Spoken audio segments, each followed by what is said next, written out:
So this is the beginning of the book. I'm going to find a thread real quick and post it in the Jumbotron. So the thread has all the recorded spaces. Hopefully they're in order. So you'll see part one. In actuality, that's chapter 5. I started there because I just wanted to read that chapter that day. And then I got a request to finish out the book. So actually, I need to make sure I send it to her after this is done. But yeah, it was requested by a specific person. And I'm happy to oblige. Plus, I'm sick as a fucking dog. So you're going to hear me coughing a lot and all of that. But since I enjoy books, especially literature that can like have us think and enrich our lives, I wanted to do service in some way, shape, or form while I'm stuck in the bed, just fucked up. So yeah. Oh, you know what? Let me grab the water right quick. That's another thing with COVID and flu going around. What you call it? Had to make sure to stay hydrated and take some medicine and eat a lot of ginger. So here we go.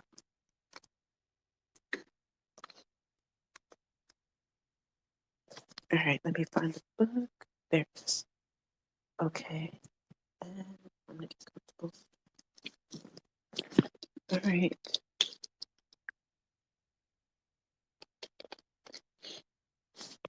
All right, so I'm starting at the preface. It says, when I was a child, it was clear to me that life was not worthy living if we did not know love.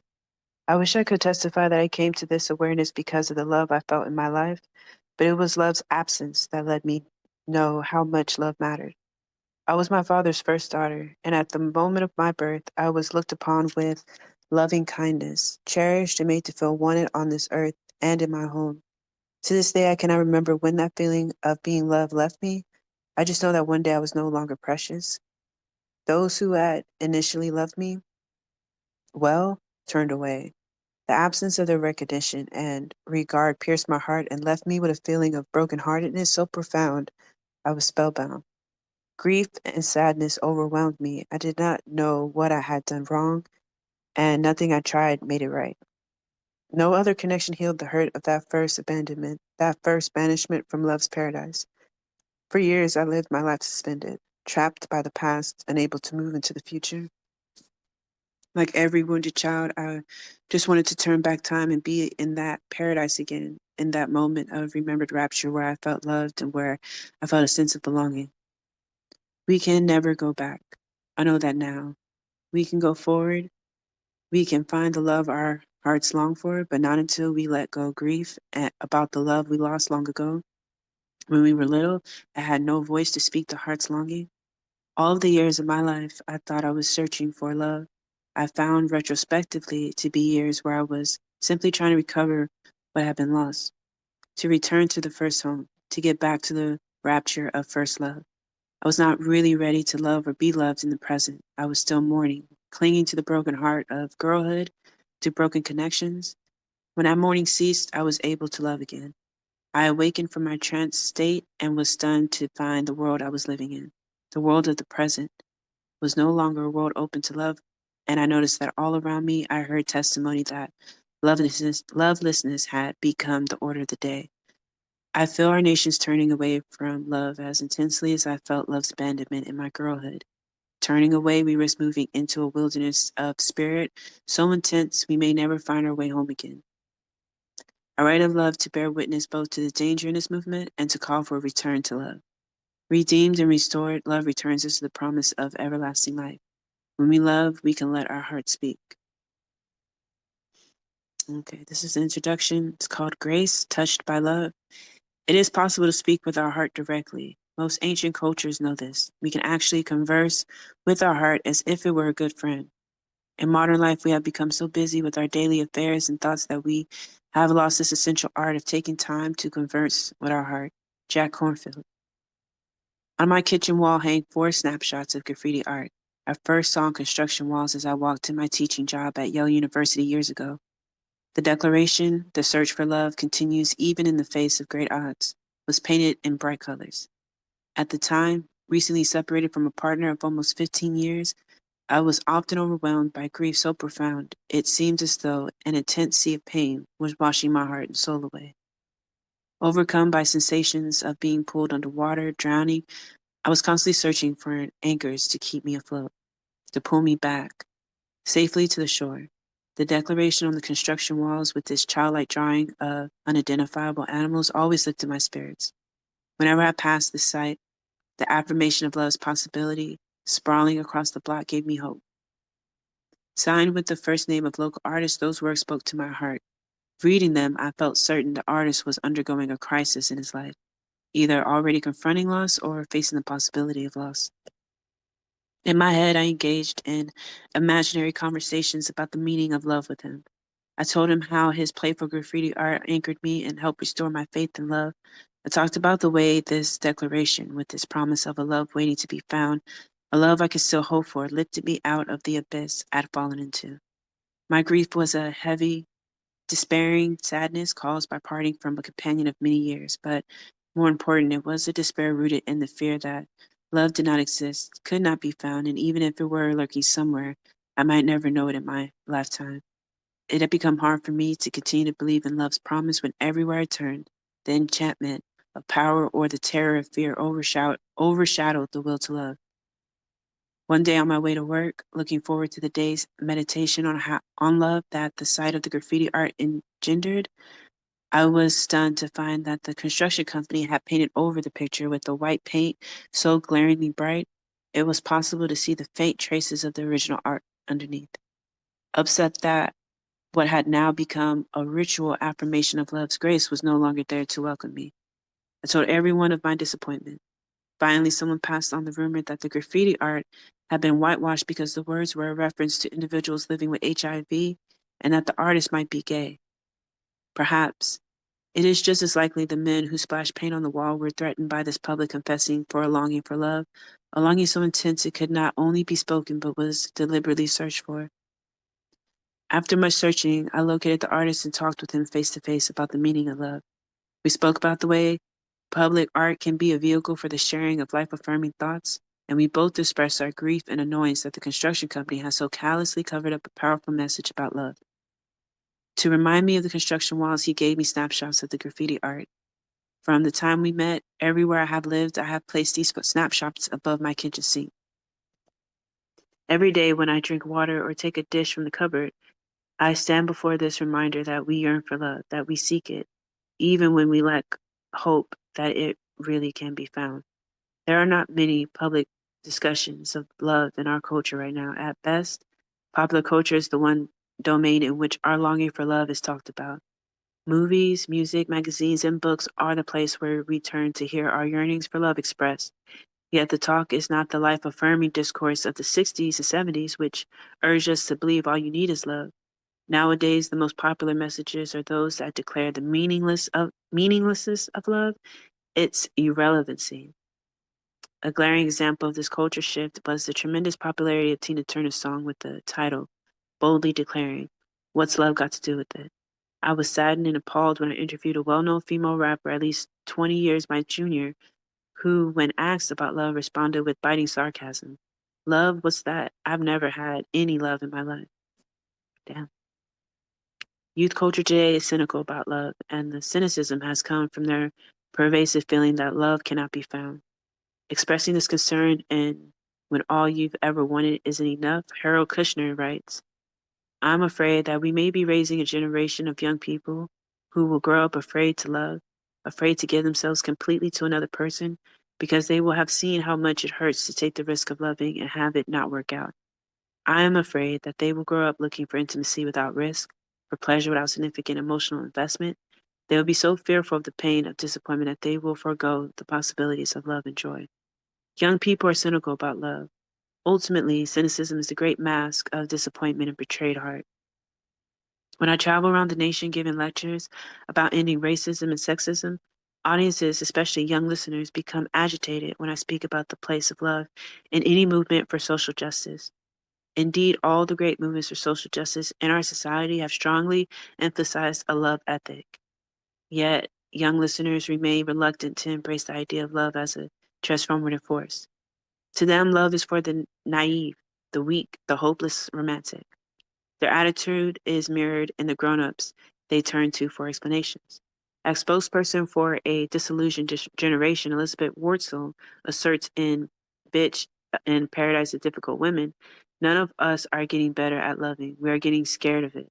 We were not given good skills to begin with, and the choices we make have tended only to reinforce our sense that it's hopeless and useless.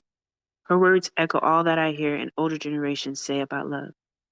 When I talked of love with my generation, I found it made everyone nervous or scared, especially when I spoke about not feeling loved enough.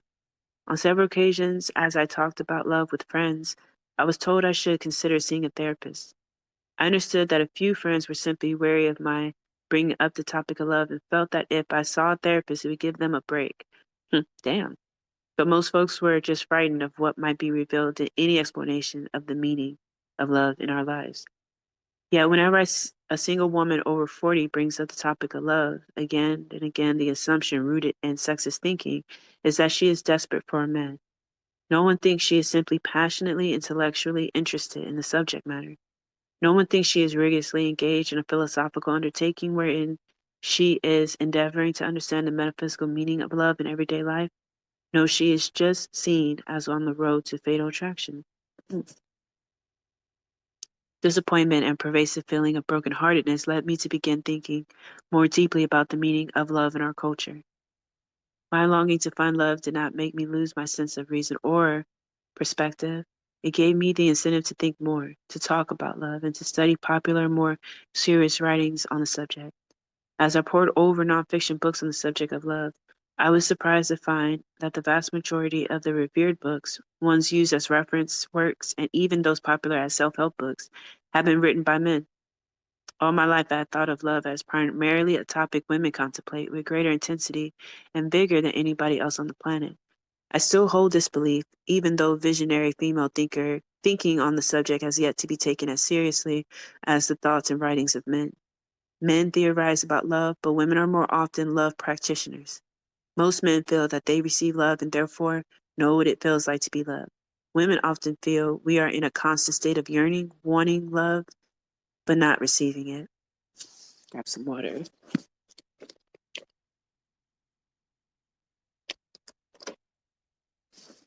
Right. In philosopher Jacob Needleman's primer, A Little Book About Love, virtually all the major narratives of love he comments on are written by men. His list of significant references doesn't include books written by women. Throughout my graduate school training for a doctorate in literature, I can recall only one woman poet being extolled as a high priestess of love, Elizabeth Barrett Browning. She was, however, considered a minor poet, yet even the most non-literary student among us knew the opening line of her most well-known sonnet, "How do I love thee? Let me count the ways." This was in pre-feminist days. In the wake of the contemporary feminist movement, the Greek poet Sappho has now become enshrined as another love goddess. Back then, in every creative writing course, the poets dedicated to the love poem were always male. Indeed, the partner I left after many years first courted me with a love poem. He had always been emotionally unavailable and not at all interested in love as either a topic for discussion or a daily life practice, but he was absolutely confident that he had something meaningful to say on the subject. I, on the other hand, thought all my grown-up attempts to write love poems were mushy and pathetic. Words failed me when I tried to write about love. My thoughts seemed sentimental, silly, and superficial. In writing poetry in my girlhood, I had felt the same confidence I would come to see in my adult life only in male writers. When I first began to write poetry in girlhood, I thought love was the only topic, the most important passion. Indeed, the first poem I published at age 12 was called A Look at Love. Somewhere along the way in the passage from girlhood to womanhood, I learned females really had nothing serious to teach the world about love. Death became my chosen topic. No one around me, professors and students alike, doubted a woman's ability to be serious when it came to thinking and writing about death. All the poems in my first book were on the topic of death and dying. Even so, the poem that opened the book, The Woman's Mourning Song, was about the loss of a loved one and the refusal to let death destroy memory. Contemplating death has always been a subject that leads me back to love. Significantly, I began to think more about the meaning of love as I witnessed the deaths of many friends, comrades, acquaintances, many of them dying young and unexpectedly. When I was approaching the age of 40 and facing the type of cancer scares that have become so commonplace in women's life, they are practically routine. My first thought as I waited for test results was that I was not ready to die because I had not yet found the love my heart had been seeking. Shortly after this crisis ended, I had a grave illness that was life-threatening. Confronting the possibility of dying, I became obsessed with the meaning of love in my life and in contemporary culture. My work as a cultural critic offered me a constant opportunity to pay close attention to everything the mass media, particularly movies and magazines, tell us about love. Mostly they tell us that everyone wants love, but that we remain totally confused about the practice of love in everyday life. In popular culture, love is always the stuff of fantasy. Maybe this is why men have done most of the theorizing about love. Fantasy has primarily been their domain, both in the sphere of cultural production and in everyday life. Male fantasy is seen as something that can create reality, whereas female fantasy is regarded as pure escape. Hence, the romance novel remains the only domain in which women speak of love with any degree of authority. However, when men appropriate the romance genre, their work is far more rewarded than is the writing of the women.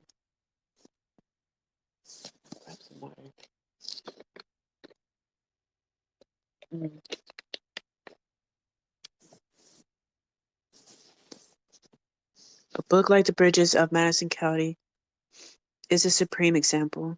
Had a woman penned this sentimental, shallow story of love, which did, though, have its moments, it is unlikely it would ever have become such a major mainstream success, crossing all boundaries of genre. Of course, consumers of books about love are primarily female, yet male sexism alone does not explain the lack of more books by and about love written by women. Apparently, women are both willing and eager to hear that men have to say about love. Female sexist thinking may lead a woman to feel she already knows what another woman will say.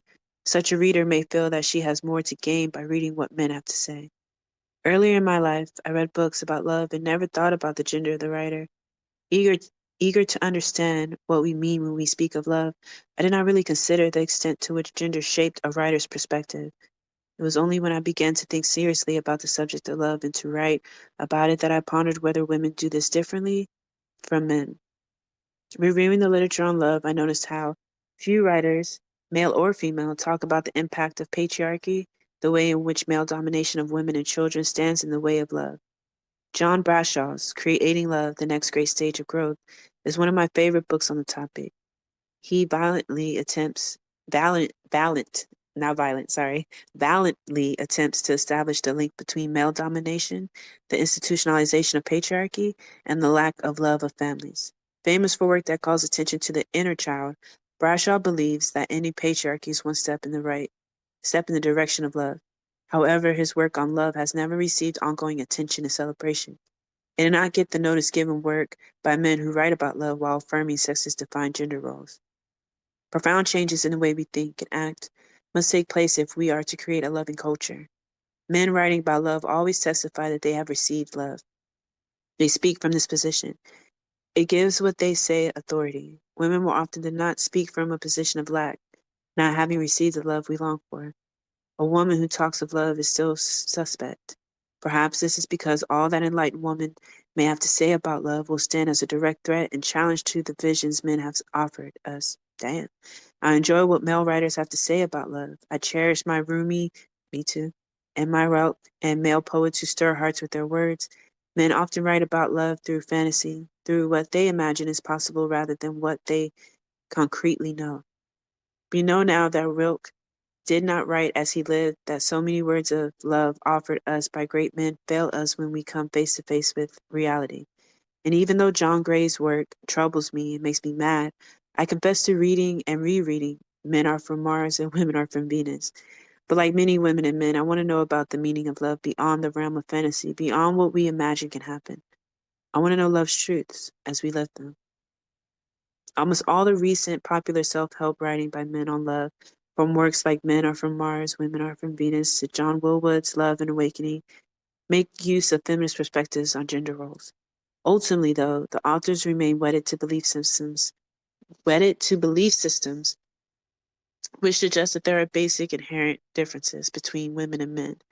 In actuality, all the concrete proof indicates that while the perspectives of men and women often differ, these differences are learned characteristics, not innate or natural traits.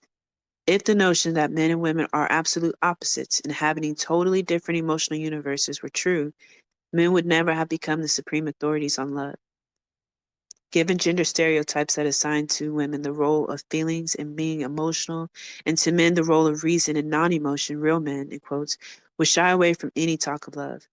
Though considered the established authorities on the subject, only a few men talk freely, telling the world what they think about love. In everyday life, males and females alike are relatively silent about love. Our silence shields us from uncertainty.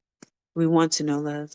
We are simply afraid desire to know too much about love will lead us closer and closer to the abyss of lovelessness. While ours is a nation wherein the vast majority of citizens are followers of religious faiths that proclaim the transformative power of love, many people feel that they do not have a clue as to how to love. And practically everyone suffers a crisis of faith when it comes to realizing biblical theories about the art of loving in everyday life. It is far easier to talk about loss than it is to talk about love. It is easier to articulate the pain of love's absence than to describe its presence and meaning in our lives.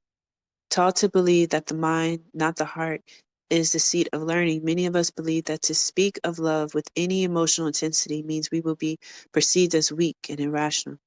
And it is especially hard to speak of love when what we have to say calls attention to the fact that lovelessness is more common than love, that many of us are not sure what we mean when we talk of love or how to express love.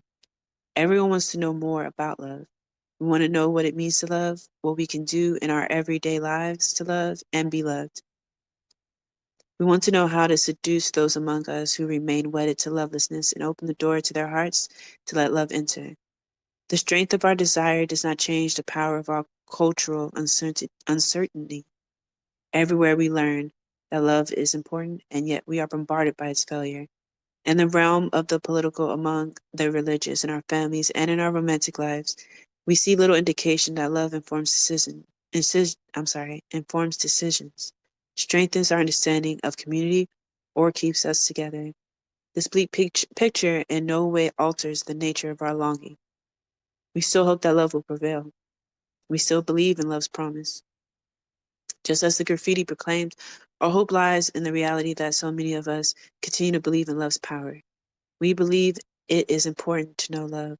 We believe it is important to search for love's truth. It is an overwhelming number of private conversations and public dialogue. I have given and heard testimony about the mounting lovelessness in our culture and the fear it strikes in everyone's heart. This despair about love is coupled with the callous cynicism that frowns upon any suggestion that love is as important as work, as crucial to our survival as a nation as the drive to succeed. Awesomely, our nation, like no other in the world, is a culture driven by the quest to love. It's the theme of our movies, music, literature, even as it offers so little opportunity for us to understand love's meaning or to know how to realize love in a word and deed. Our nation is equally driven by sexual obsession. There is no aspect of sexuality that is not studied, talked about, or demonstrated. How-to classes exist for every dimension of sexuality, even masturbation. Yet schools for love do not exist. Everyone assumes that we will know how to love instinctively. Despite overwhelming evidence to the contrary, we still accept that the family is the primary school for love.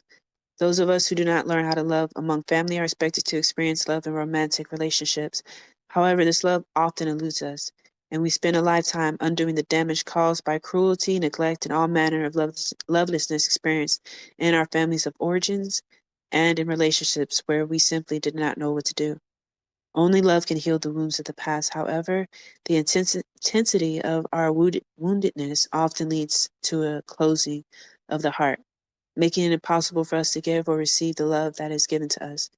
To open our hearts more fully to love's power and grace, we must dare to acknowledge how little we know of love in both theory and practice. We must face the confusion and disappointment that much of what we were taught about the nature of love makes no sense when applied to daily life. Contemplating the practice of love in everyday life, thinking about how we love and what is needed for ours to become a culture where love's sacred presence can be felt everywhere. I wrote this meditation. As the title, All About Love, New Visions indicates, we want to live in a culture where love can flourish. We yearn to end the lovelessness that is so pervasive in our society. This book tells us how to return to love. All About Love, New Visions provides radical new ways to think about the art of loving, offering a hopeful, joyous vision of love's transformative power. It lets us know what we must do to love again. Gathering love's wisdom, it lets us know what we must do to be touched by love's grace. Okay, just gonna be talking about something first. Okay. Chapter 1.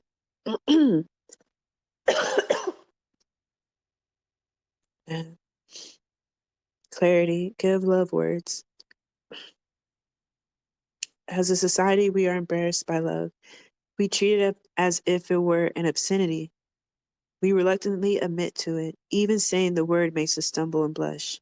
Love is the most important thing in our lives, a passion for which we would fight or die, and yet we're reluctant to linger over its names. Without a supple vocabulary, we can't even talk or think about it directly. Diane Ackerman. The men in my life have always been the folks who are wary of using the word love lightly. They are wary because they believe women make too much of love. And they know that what we think love means is not always what they believe it means. Our confusion about what we mean when we use the word love is the source of our difficulty in loving. If our society had a commonly held understanding of the meaning of love, the act of loving would not be so mystifying. Dictionary definitions of love tend to emphasize romantic love, defining love first and foremost as profoundly tender, passionate, affectionate for another person, especially when based on sexual attraction. Of course, other definitions let the reader know one may have such feelings within a context that is not sexual. However, deep affection does not really adequately describe love's meaning. The vast majority of books on the subject of love work hard to avoid giving clear definitions. In the introduction to Diane Ackerman's A Natural History of Love, she declares love is the great intangible. A few sentences down from this, she suggests everyone admits that love is wonderful and necessary, yet no one can agree on what it is. Coyly, she adds, we use this word love in such a sloppy way that it can mean almost nothing and absolutely everything. No definition ever appears in her book that would help anyone trying to learn the art of love. Yet, she is not alone in writing of love in ways that cloud our understanding. When the very meaning of the word is cloaked in mystery, it should not come as a surprise that most people find it hard to define what they mean when they use the word love. Imagine how much easier it would be for us to learn how to love if we began with a shared definition. The word love is most often defined as a noun, yet all the more astute theorists of love acknowledge that we should all love better if we used it as a verb. I spent years searching for a meaningful definition of the word love and was deeply relieved when I found one in psychiatrist M. Scott Peck's classic self-help book, The Road Less Traveled, first published in 1978. Echoing the work of Erich Fromm, he defines love as the will to extend oneself for the purpose of nurturing one's own or another spiritual growth. Explaining further, he continues, love is as love does. Love is an act of will, namely both an intention and an action. Will also implies choice. We do not have to love, we choose to love. Since the choice must be made to to nurture growth, this definition counters the more widely accepted assumption that we love instinctually. Everyone who has witnessed the growth process of a child from the moment of birth on sees clearly that before language is known, before the identity of caretakers is recognized, babies respond to affectionate care. Usually they respond with sounds or looks of pleasure. As they grow older, they respond to affectionate care by giving affection, cooing at the sight of a welcome caretaker. Affection is only one ingredient of love. To truly love, we must learn to mix various ingredients: care, affection, recognition, respect, commitment, and trust, as well as honest and open communication. Learning faulty definitions of love when we are quiet, young, makes it difficult to be loving as we grow older. We start out committed to the right path, but go in the wrong direction. Most of us learn early on to think of love as a feeling. When we feel deeply drawn to someone, we cadet with them. That is, we invest feelings or emotions in them. That process of investment wherein a loved one becomes important to us is called cathesis. I'm probably saying that wrong. In this book, Peck rightly emphasizes that most of us confuse catheting with loving. We all know how often individuals' feelings connected to someone through the process of catheting insist that they love the other person even if they are hurting or neglecting them. Since their feeling is that of cathexis, they insist that what they feel is love. Let me get some water. Yo, my voice is actually doing a little better, I think. It could be all in my head or wishful thinking, but to me, it's sounding a little better.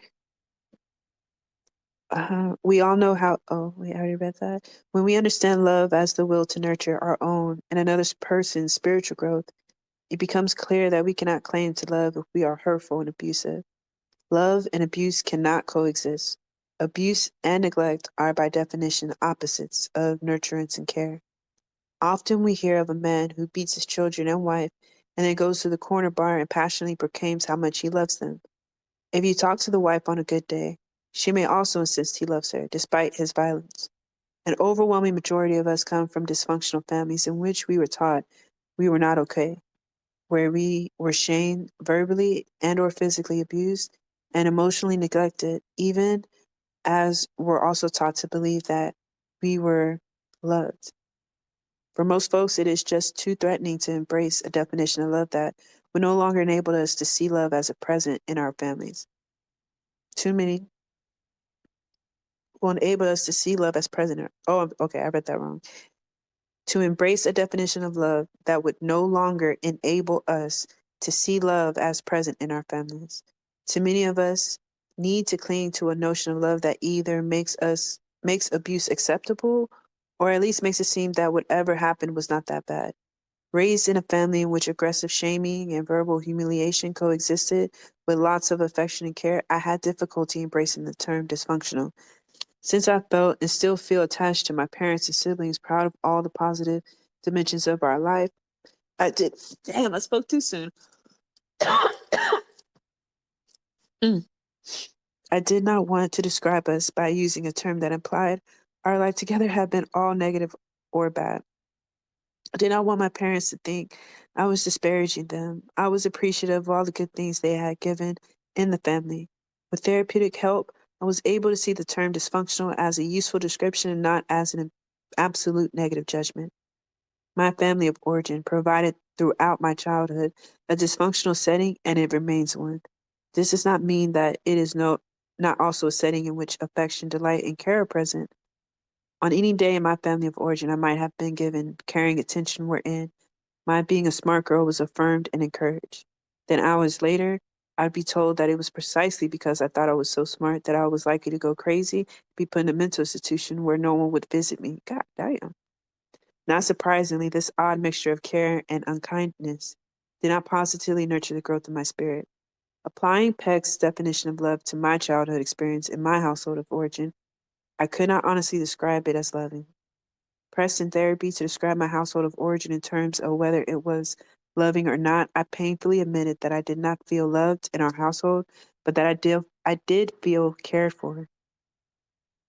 And outside my household of origin, I felt genuinely loved by individual family members like my grandfather. This experience of genuine love, a combination of care, commitment, trust, knowledge, responsibility, and respect, nurtured my wounded spirit and enabled me to survive acts of lovelessness. I am grateful to have been raised in a family that was caring and strongly believe that my parents, been loved well by their parents, they would have given the love to their children. They gave what they had been given care. Remember, care is a dimension of love, but simply giving care does not mean we are loving. Like many adults who were verbally and or physically abused as children, I spent a lot of my life trying to deny the bad things that happened, trying to cling only to the memory of good and delicious moments in which I had known care. In my case, the more successful I became, the more I wanted to cease speaking the truth about my childhood. Often, critics of self help literature and recovery programs like to make it seem that far too many of us are eager to embrace the belief that our families of origins were, are, or remain dysfunctional and lacking in love, but I have found that, like myself, Most people, whether raised in excessively violent or abusive home or not, shy away from embracing any negative critique of our experiences. Usually it requires some therapeutic intervention, whether through literature that reaches and enlightens us or therapy.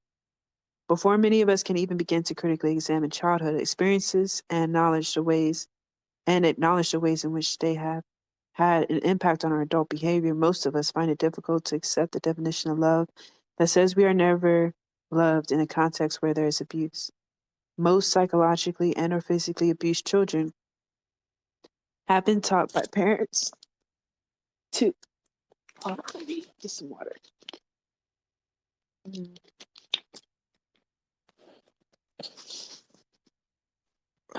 All right. All right. An extreme case that abuse is expression of love. Whoa, let me go back because I missed something. Most psychologically and or physically abused children have been taught by parenting adults that love can coexist with abuse, and in extreme cases that abuse is an expression of love. This faulty thinking often shapes our adult perceptions of love, so that just as we would cling to the notion that those who hurt us as children loved us, we try to rationalize being hurt by other adults by insisting that they love us. In my case, many of the negative shaming practices I was subjected to in childhood continued in my romantic adult relationships. Initially, I did not want to accept a definition of love that would also compel me to face the possibility that I had not known love in the relationships that were most primary to me. Years of therapy and critical reflection enabled me to accept that there is no stigma attached to acknowledging a lack of love in one's primary relationships. And if one's goal is self recovery, to be well in one's soul, honestly and realistically, confronting lovelessness is part of the healing process. A lack of sustained love does not mean the absence of care, affection, or pleasure. In fact, my long term romantic relationships, like the bonds of my family, have been so full of care that it would be quite easy to overlook the ongoing emotional dysfunction. In order to change the lovelessness in my primary relationships, I had to first learn anew the meaning of love, and from there learn to be loving. Embracing a definition of love that was clear was the first step in the process. Like many who read The Road Less Traveled again and again, I'm grateful to have been given to have been given a definition of love, there we go, that helped me face the places in my life where love was lacking.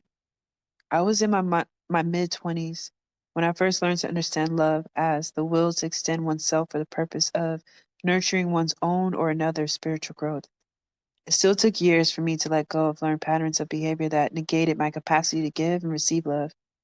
One pattern that made the practice of love especially difficult was my constantly choosing to be with men who were emotionally wounded, who were not that interested in being loving, even though they desired to be loved. I wanted to know love, but I was afraid to surrender and trust another person. I was afraid to be intimate. By choosing men who were not interested in being loving, I was able to practice giving love, but always within an unfulfilling context. Naturally, my need to receive love was not met. I got what I accustomed to getting, care and affection, usually mingled with a degree of unkindness, neglect, and on some occasions, outright cruelty. At times, I was unkind. It took me a long time to recognize that while I wanted to know love, I was afraid to be truly intimate. Many of us choose relationships of affection and care that will never become loving because they feel safer. The demands are not as intense as loving requires. The risk is not as great. So many of us love, long for love, but lack the courage to take risks. Even though we are obsessed with the idea of love, the truth is that most of us live relatively decent, somewhat satisfying lives, even if we often feel that love is lacking. In these relationships, we share genuine affection and or care. For most of us, that feels like enough because it is usually a lot more than we received in our families of origin. Undoubtedly, many of us are more comfortable with the notion that love that love can mean anything to anybody. Oh shit, that fucking hurt my chest.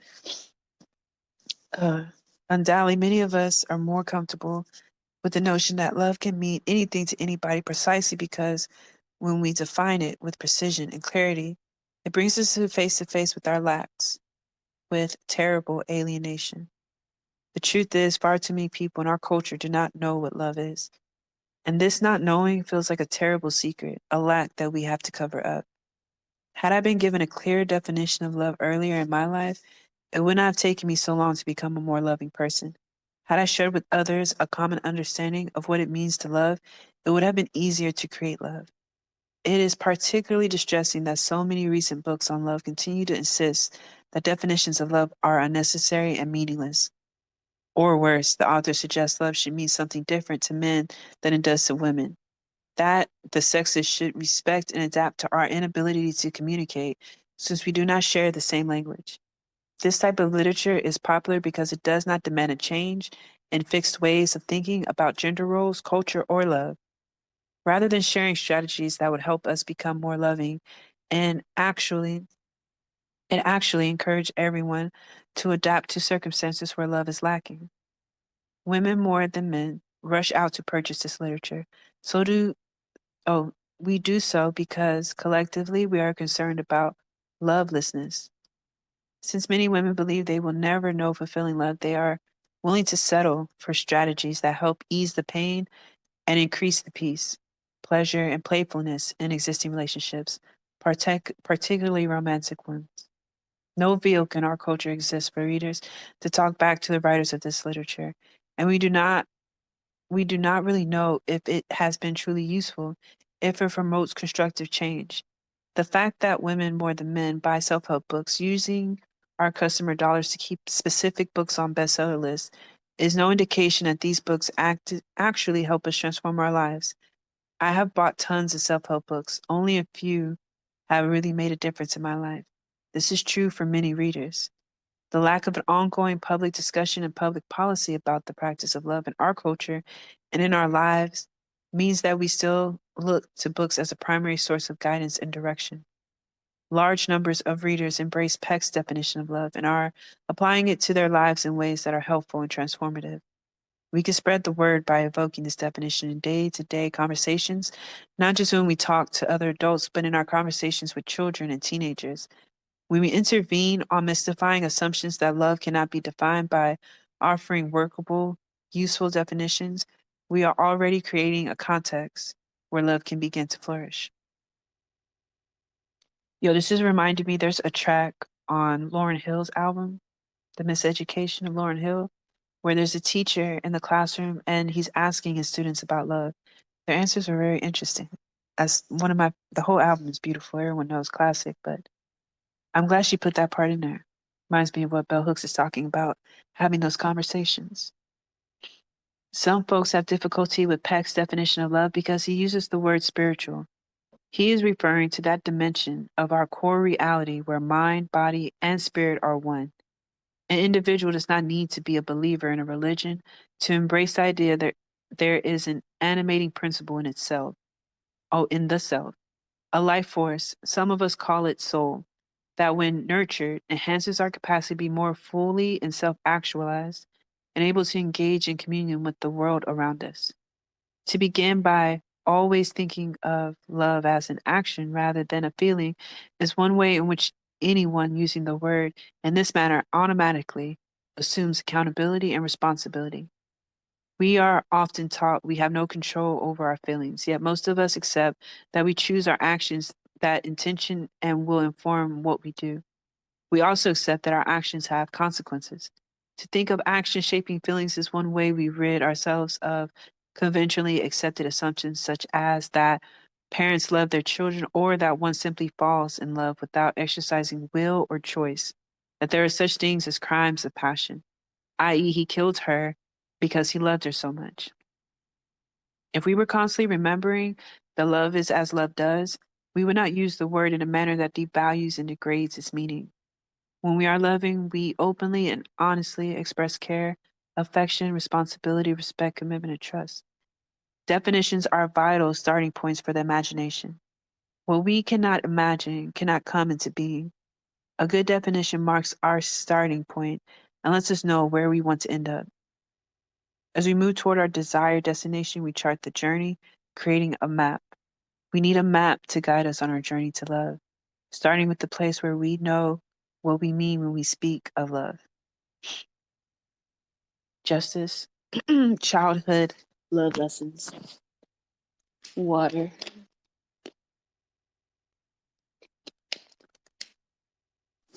Damn, I want to take more medicine, but I can't. I already took some. Justice, Childhood Love Lessons. This is chapter 2. Severe separations in early life leave emotional scars on the brain because they assault the essential human connection. The parent-child bond, which teaches us that we are lovable, the parent-child bond, which teaches us how to love. We cannot be whole human beings. Indeed, we may find it hard to be human without the substance of this first attachment. Judith Foist. That was a quote from them. We learn about love in childhood. We learn about love in childhood. Whether our homes are happy or troubled, our families functional or dysfunctional, it's the original school of love. I cannot remember ever wanting to ask my parents to define love. To my child's mind, love was the good feeling you got when family treated you like you mattered and you treated them like they mattered. Love was always and only about good feeling. In early adolescence, when we were whipped and told that these punishments were for our own good, or I'm doing this because I love you, my siblings and I were confused. Why was harsh punishment a gesture of love?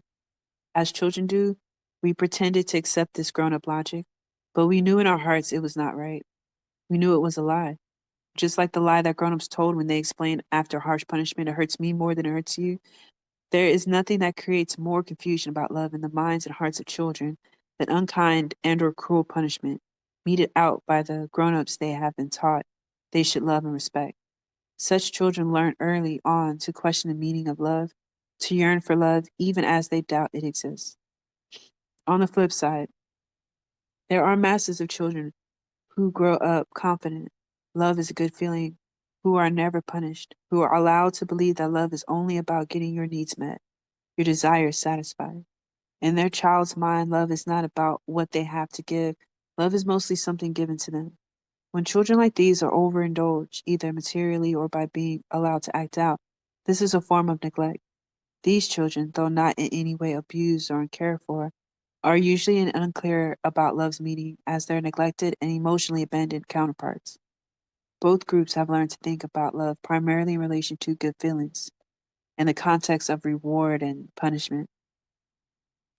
From early childhood on, most of us remember being told we were loved when we did things pleasing to our parents, and we learned to give them affirmation of love when they pleased us.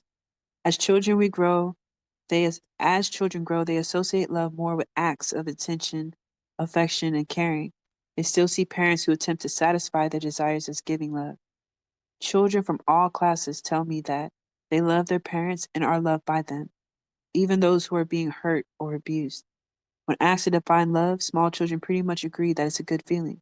Like when you have something to eat that you really like, especially if it's your favorite, they will say, my mommy loves me because she takes care of me and helps me do everything right. When asked how to love someone, they talk about giving hugs and kisses, being sweet and cuddly. The notion that love is about getting what one wants, whether it's a hug or a new sweater or a trip to Disneyland, is a way of thinking about love that makes it difficult for children to acquire a deeper emotional understanding. We like to imagine that most children would be born into homes where they would be loved. But love will not be present if the grown-ups who parent do not how to love. They forgot the word know. Although lots of children are raised in homes where they are given some degree of care, love may not be sustained or even present. Adults across lines of race and gender indict the family. Their testimony conveys worlds of childhood where love was lacking, where chaos, neglect. Oh, you know what? I'm reading this so wrong. Their testimony conveys worlds of childhood where love was lacking, where chaos, neglect, abuse, and coercion reigned supreme. In her recent book, Raised in Captivity, Why Does America Fail Its Children? Lucia Hodgson documents the reality of lovelessness in the lives of a huge majority of children in the United States. Every day, thousands of children in our culture are verbally and physically abused, starved, tortured, and murdered. They are the true victims of intimate terrorism in that they have no collective voice and no rights. They remain the property of parenting adults to do with as they will. There can be no love without justice. Until we live in a culture that not only respects but also upholds basic civil rights for children, most children would not know love. In our culture, the private family dwelling is the one institutionalized sphere of power that can easily be autocratic and fascistic. There we go. As absolute rulers, parents can usually decide without any intervention what is best for their children. If children's rights are taken away in any domestic household, they have no legal recourse. Unlike women who can organize to protest sexist domination, demanding both equal rights and justice, children can only rely on well meaning adults to assist them if they are being exploited and oppressed in the home. We all know that, irrespective of class or race, other adults rarely intervene to question or challenge what their peers are doing with their children.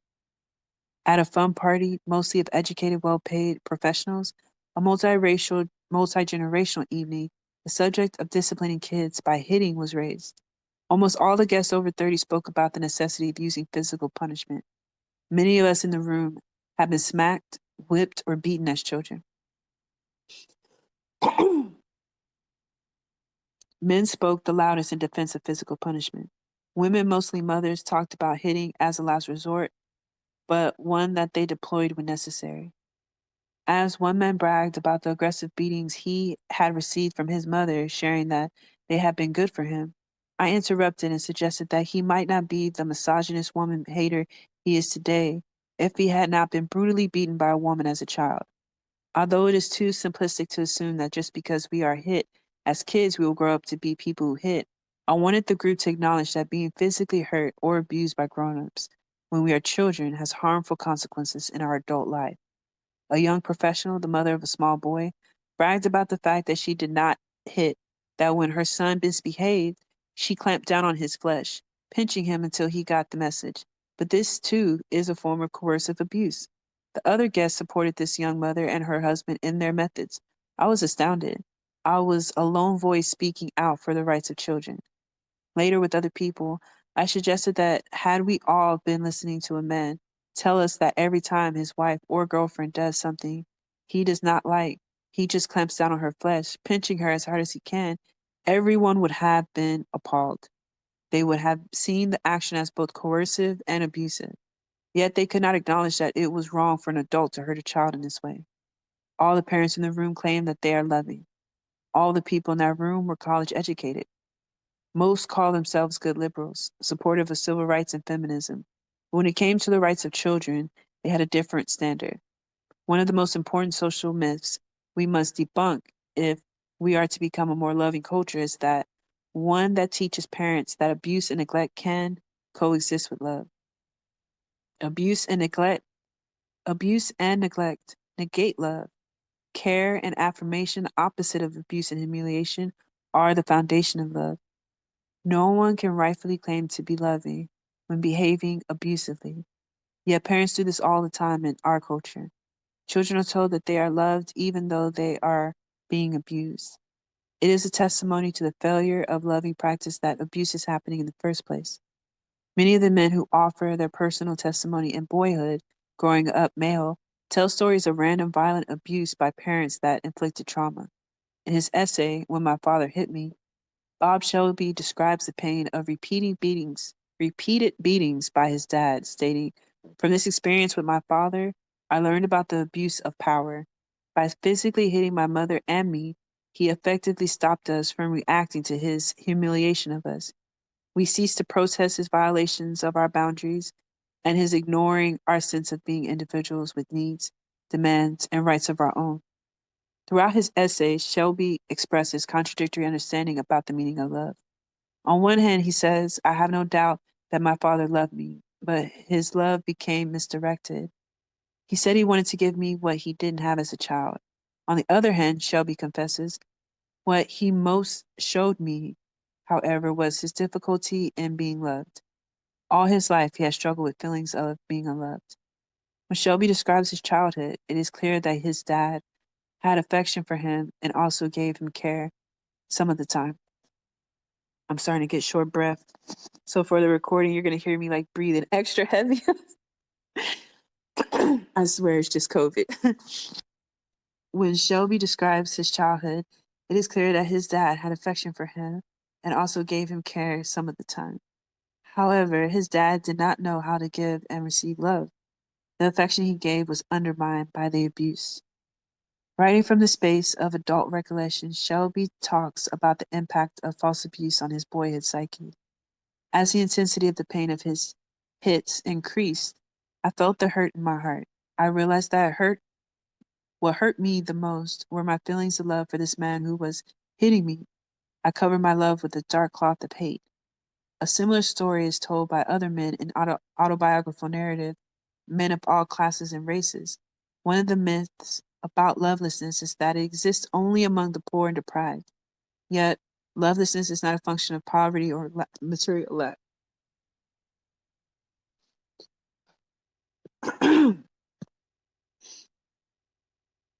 In order to cope with the pain of wounds inflicted in childhood, most of the men in boyhood sought some form of therapeutic care. To find their way back to love, they had to heal. Many men in our culture never recover from childhood unkindnesses. Studies show that males and females who are violently humiliated and abused repeatedly with no caring intervention are likely to be dysfunctional and will be predisposed to abuse others violently. In Jarvis J. Masters' book, Finding Freedom, Writings from Death Row, a chapter called Scars recounts his recognition that a vast majority of the scars covering the bodies of fellow inmates, not all of whom were on death row, were not, as one might think, the result of violent adult interactions. These men were covered with scars from childhood beatings inflicted by parenting adults. Yet he reports none of them saw themselves as the victims of abuse. Throughout my many years of institutionalization, I, like so many of these men, unconsciously took refuge behind prison walls. Not until I wrote a series of books for adults who have been abused as children did I become committed to the process of examining my own childhood. Organizing the men for group discussion, Master writes, I spoke to them of pain I had carried through more than a dozen institutions.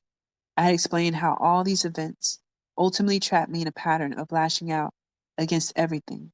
Like many abused children, male and female, these men were beaten by mothers, fathers, and other parental caregivers. When Master's mother dies, he feels grief that he cannot be with her. The other inmates do not understand this longing since she neglected and abused him. He responds, she had neglected me, but I am too neglected myself as well by denying that I wish I had been with her when she died. Then I still love her. Even on death row, Master's heart remains open, and he can honestly confess to longing to give and receive love. Being hurt by parenting adults rarely alters a child's desire to love and be loved by them. Among grown-ups who were wounded in childhood, the desire to be loved by uncaring parents persists, even when there is a clear acceptance of the reality that this love will never be forthcoming.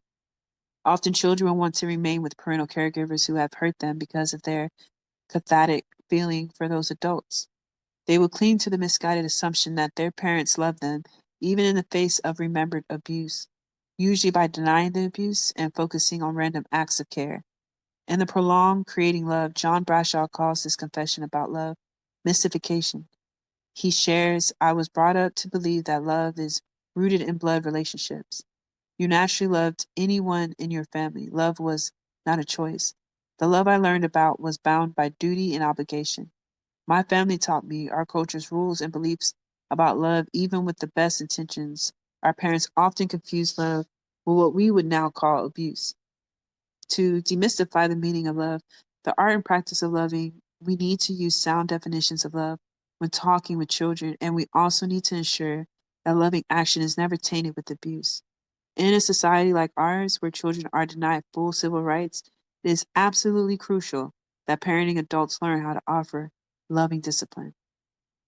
Setting boundaries and teaching children how to set boundaries for themselves prior to misbehavior is an essential part of loving parenting. When parents start out disciplining children by using punishment, the, this becomes the pattern children respond to. Loving parent. Oh, that was a period. Loving parents work hard to discipline without punishment. This does not mean that they never punish, only that when they do punish, they choose punishments like timeouts or the taking away of privileges. They focus on teaching children how to be self-disciplining and how to take responsibility for their actions. Since the vast majority of us were raised in households where punishment was deemed the primary, if not the only way to reach discipline. The fact that discipline can be taught without punishment surprises many people. One of the simplest ways children learn discipline is by learning how to be orderly in daily life, to clean up any messes they make. Just teaching a child to take responsibility for placing toys in the appropriate place after playtime is one way to teach a responsibility and self-discipline. Learning to clean up the mess made during playtime helps a child learn to be responsible, and they can learn from this practical act how to cope with emotional mess. Where there current television shows that actually modeled loving parents could learn these skills. Television shows oriented towards families often favorably represent children when they are overindulged or disrespectful or are acting out. Grab some water.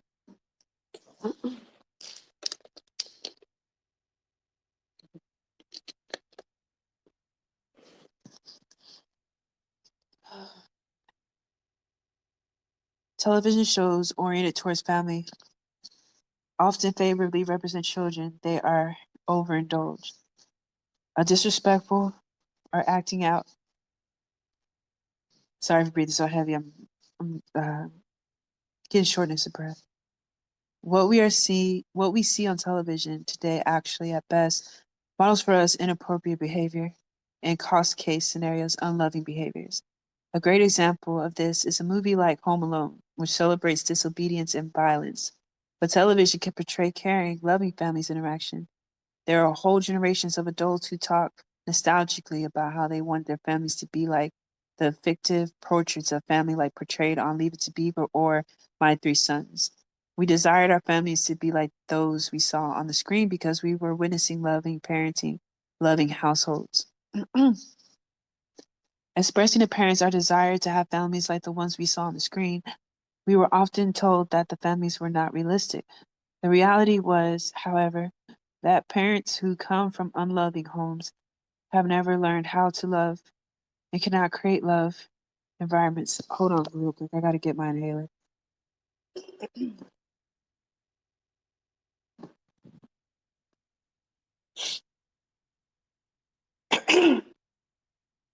All right. There are whole generations of adults who talk nostalgically about how they want their families to be like fictive portraits of family, like Leave It to Beaver or My Three Sons.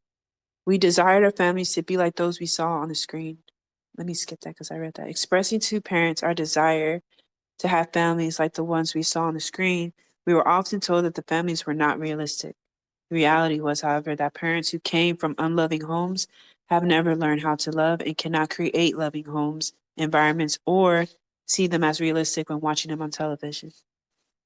The reality they are most familiar with and trust is the one they knew intimately. There was nothing utopian about the way problems were resolved on these shows. Parent and child discussions, critical reflection, and finding a way to make amends was usually the process by which misbehavior was addressed. On both shows, there was never just one parenting figure. I don't like the way Bell Hooks uses crackers as like a positive and then names like black people as a negative. Don't get me wrong, she does go to some black scholars in the book, but in most cases in this book, whiteness is like the standard. And the thing she leaves out about Leave It to Beaver and those other cracker shows is that a lot of us were indoctrinated by that to believe like whiteness was pure and love and all that, and to reject that was absolutely necessary. But the aspect she talks about as far as forming healthy relationships within our community and forming community essentially, she's not off base. I just wish that the analysis was a little deeper, but that's for us to pick up back on in our present time, honestly. Let's see. Even though the mother was absent on My Three Sons, the lovable Uncle Charlie was a second parent. In a loving household where there are several parental caregivers, when a child feels one parent is being unjust, that child can appeal to another adult for mediation, understanding, or support. We live in a society where there are a growing number of single parents, female and male, but the individual parent can always choose a friend to be another parenting figure, however limited their interactions. This is why the categories of godmother and godfather are so crucial. When my best girlhood friend chose to have a child without a father in the household, I became the godmother, a second parenting figure. My friend's daughter turns to me to intervene if there is a misunderstanding or miscommunication between her and her mom. Here's one small example. My adult friend had never received an allowance as a child and did not feel she had the available extra money to offer an allowance to her daughter. She also believed her daughter would use all the money to buy sweets, telling me that her daughter was angry with her over the issue. She opened up the space for us to have a dialogue. I shared my belief that allowances are important ways to teach children discipline, boundaries, and working through desire versus needs. I knew enough about my friend's finances to challenge their insistence that she could not afford to pay a small allowance while simultaneously encouraging her not to project the wrongs of her childhood onto the present.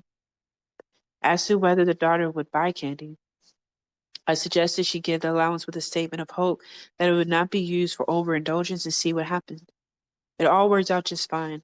Happy to have an allowance, the daughter chose to save her money to buy things she thought were really important, and candy was not on this list. Had there not been another adult parenting figure involved, it might have taken those two a longer time to resolve their conflict, and unnecessary estrangement and wounding might have occurred. Significantly, love and respectful interactions between two adults exemplified for the daughter, who was told about the discussion, ways of problem solving.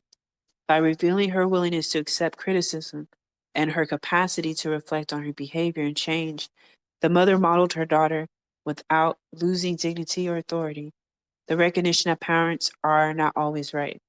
Until we begin to see loving parenting in all walks of life in our culture, many people will continue to believe we can only teach discipline through punishment, and that harsh punishment is an acceptable way to relate to children. Because children can innately offer affection or respond to affection care by returning it, it is often assumed that they know how to love and therefore do not need to learn the art of loving. While the will to love is present in very young children, they still need guidance in the ways of love. Grown-ups provide that guidance. Love is as love does. It is our responsibility to give children love. We love children. We acknowledge by our every action that they are not property and that they have rights and that we respect and uphold their rights. Without justice, there can be no love. Let me grab some water real quick.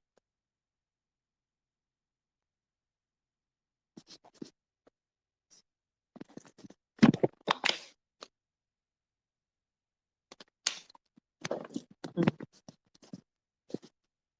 All right, chapter 3. I'm trying to remember how many said I was going to do for her. I think I have like, oh shit, I had this one in chapter 4, and that's complete for the book. I can't wait to DM her and tell her that I finished the book. Honesty. Oh, this chapter 3. Honesty. Be true to love. When we reveal ourselves to our partner and find that this brings healing rather than harm, when we make an important discovery that intimate relationship can provide a sanctuary from the world of facades, a sacred space where we can be ourselves as we are. This kind of unmasking, speaking our truth, sharing our inner struggles, and revealing our raw edges is sacred activity which allows two souls to meet and touch more deeply. John Wellwood. It is no accident that when we first learn about justice and fair play as children, it is usually in a context where this issue is one of telling the truth. The heart of justice is truth telling, seeing ourselves in the world the way it is rather than the way we want it to be. In recent years, sociologists and psychologists have documented the fact that we live in a nation where people are lying more and more each day. Philosopher Cicely Spock book Lying, Moral Choice in Public and Private Life was among the first works to call attention to the grave extent to which lying has become accepted and commonplace in our daily interactions. M. Scott Peck's The Road Less Traveled includes an entire section on lying.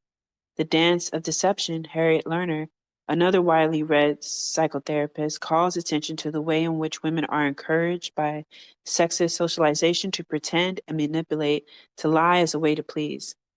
Lerner that outlines the various ways in which constant pretense and lying alienate women from their true feelings, how it leads to depression and loss of self-awareness. Lies are told about the most significant aspects of daily life. When many of us are asked basic questions like, "How are you today?" a lie is substituted for the truth. Much of the lying people do in everyday life is done either to avoid conflict or to spare someone's feelings. Hence, if you are asked to come to a dinner with someone whom you do not particularly like, you do not tell the truth or simply decline, you make up a story. You tell a lie. In such a situation, it should be appropriate to simply decline if stating one's reasons for declining might unnecessarily hurt someone's feelings. Lots of people learn how to lie in childhood. Usually, they begin to lie to avoid punishment or to avoid disappointing or hurting an adult. How many of us can vividly recall childhood moments where we courageously practiced the honesty we have been taught to value by our parents, only to find that they did not really mean for us to tell the truth all the time? In far too many cases, children are punished in circumstances where they respond with honesty to a question posed by an adult authority figure.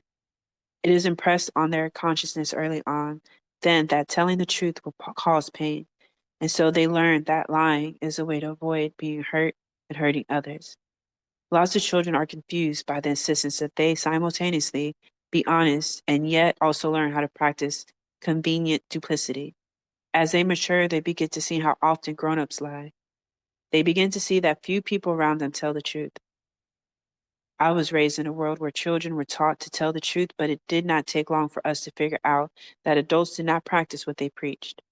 Among my siblings, those who learned how to tell polite lies or say what grown-ups wanted to hear were always more popular and more rewarded than those of us who told the truth.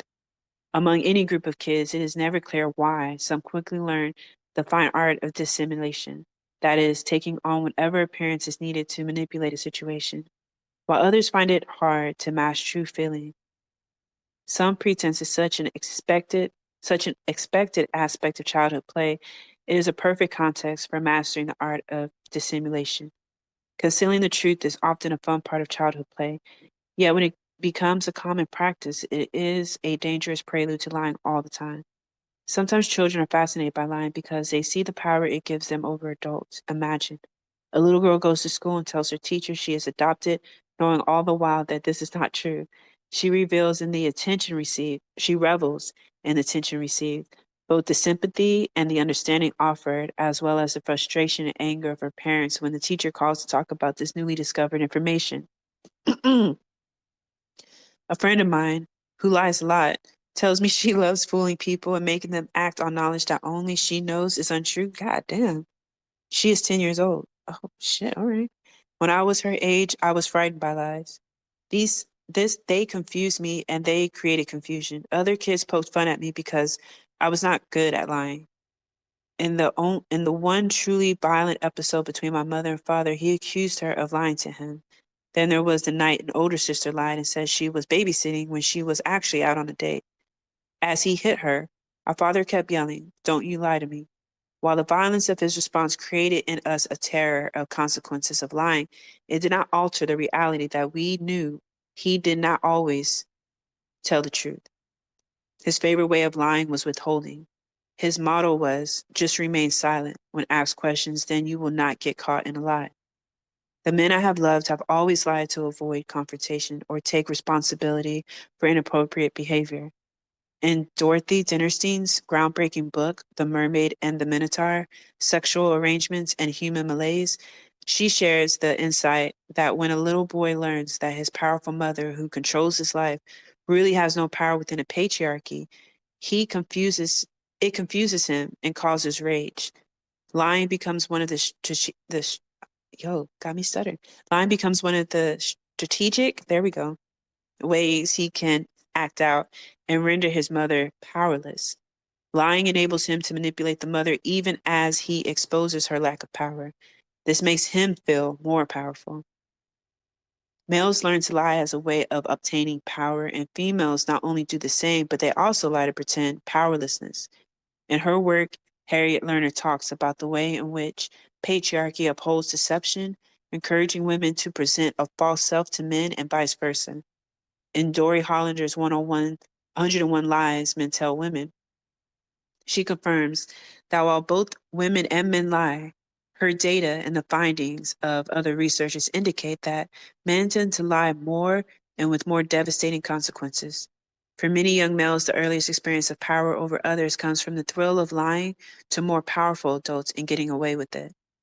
Lots of men shared with me that it was difficult for them to tell the truth if they saw that it would hurt a loved one. Significantly, the lying many boys learn to do to avoid hurting mom or whoever becomes so habitual that it becomes hard for them to distinguish a lie from the truth.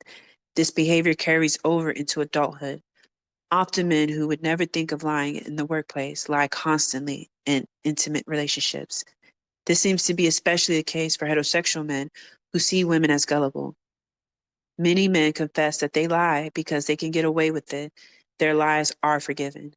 To understand why male lying is more accepted in our lives, we have to understand the way in which power and privilege are accorded men simply because they are males within a patriarchal culture. The very concept of being a man and a real man has always implied that when necessary, men can take action that breaks the rules that is above the law. Patriarchy tells us daily through movies, television, and magazines that men of power can do whatever they want. That is this freedom that makes them men. The message given males is that to be honest is to be soft. The ability to be dishonest and indifferent to the consequences makes a male hard, separates the men from the boys. John Stolenberg's book, The End of Manhood, a book for men of conscience, analyzes the extent to which the masculine identity offered men as the ideal in patriarchal culture is one that requires all males to invent and invest in a false self. From the moment little boys are taught they should not cry or express hurt, feelings of loneliness or pain, that they must be tough, they are learning how to mask true feelings. In worst case scenarios, they are learning how to not feel anything ever. These lessons are usually taught to males by other males and sexist mothers. Even boys raised in the most progressive, loving households, where parents encourage them to express emotions, learn a different understanding about masculinity feeling on the playground. Masculinity and feelings on the playground, in the classroom, playing sports, or watching television. They may end up choosing patriarchal masculinity to be accepted by other boys and affirmed by male authority figures. In this important work, Rediscovering Masculinity, Victor Seidler stresses, when we learn to use language as boys, we very quickly learn how to conceal ourselves through language.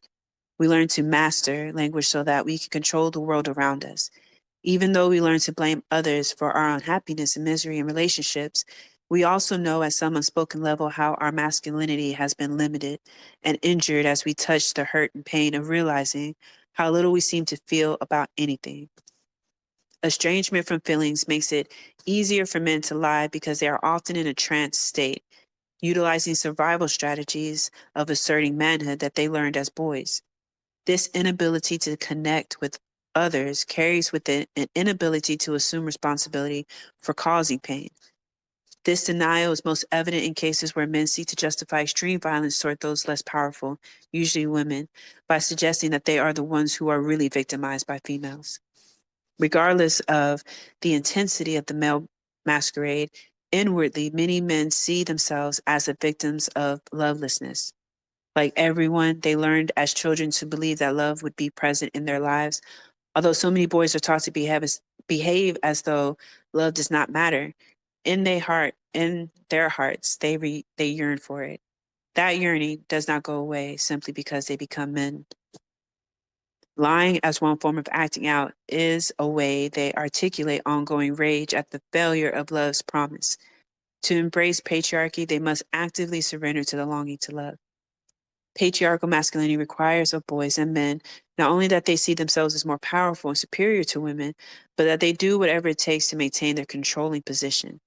This is one of the reasons men, more so than women, use lying as a means of gaining power in relationships. A commonly accepted assumption in patriarchal culture is that love can be present in a situation where one group or individual dominates another.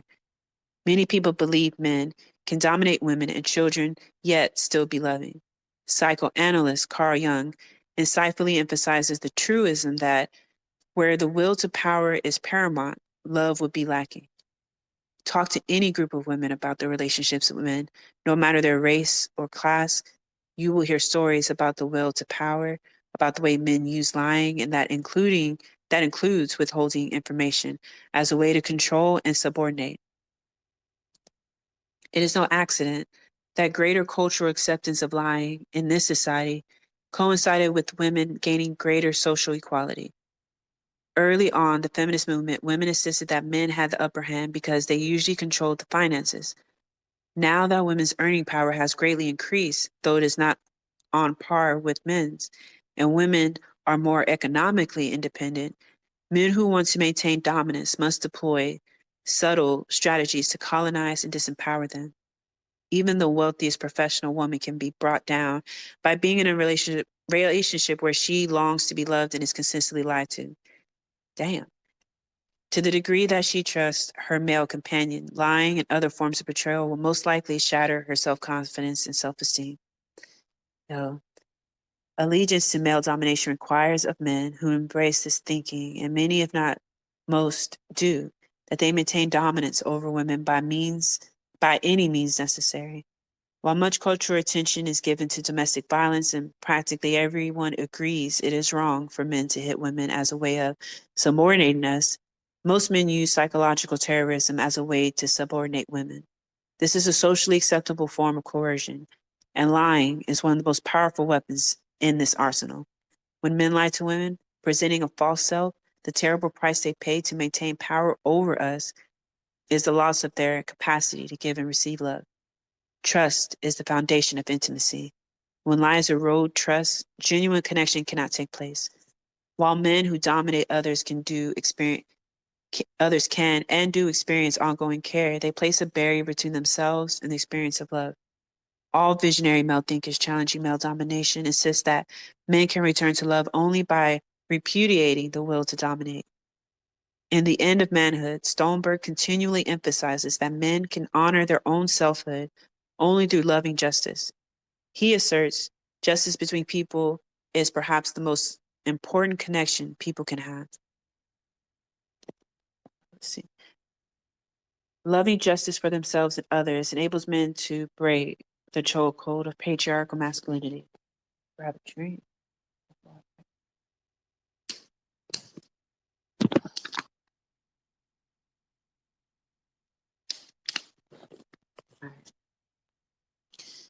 Loving justice for themselves and others enables men to break the chokehold of patriarchal masculinity. In the chapter titled How We Can Have Better Relationships with the Women in Our Lives, Stoltenberg writes, loving justice between a man and a woman does not stand a chance when other men's manhood matters more. When a man has decided to love manhood more than justice, there are predictable consequences in all his relationships with women. Learning to live as a man of conscience means deciding that your loyalty to the people whom you love is always more important than whatever lingering loyalty you may sometimes feel to other men's judgment on your manhood. When men and women are loyal to ourselves and others, when we love justice, when we understand fully the myriad ways in which lying diminishes and erodes the possibility of meaningful caring connection, that it stands in the way of love. Since the values and behavior of men are usually the standards by which everyone in our culture determines what is acceptable, it is important to understand that condoning lying is an essential component of patriarchal thinking for everyone. Men are by no means the only group who use lies as a way of gaining power over others. Indeed, if patriarchal masculinity estranges men from their selfhood, it is equally true that women who embrace patriarchal femininity, the insistence that females should act as though they are weak, incapable of rational thought, dumb, silly, are also socialized to wear a mask, to lie. This is one of the primary themes in Lerner's The Dance of Deception. With shrewd insight, she calls women to account for our participation in structures of pretense and lies, particularly within family life. Women are often comfortable lying to men in order to manipulate them to give us things we feel we want or deserve. We may lie to bolster a male's self-esteem. These lies may take the form of pretending to feel emotions we don't feel, to pretending levels of emotional vulnerability and neediness that are false. Heterosexual women are often schooled by other women in the art of lying to men as a way to manipulate. Many examples of the support females receive for lying concern the desire to mate or bear children.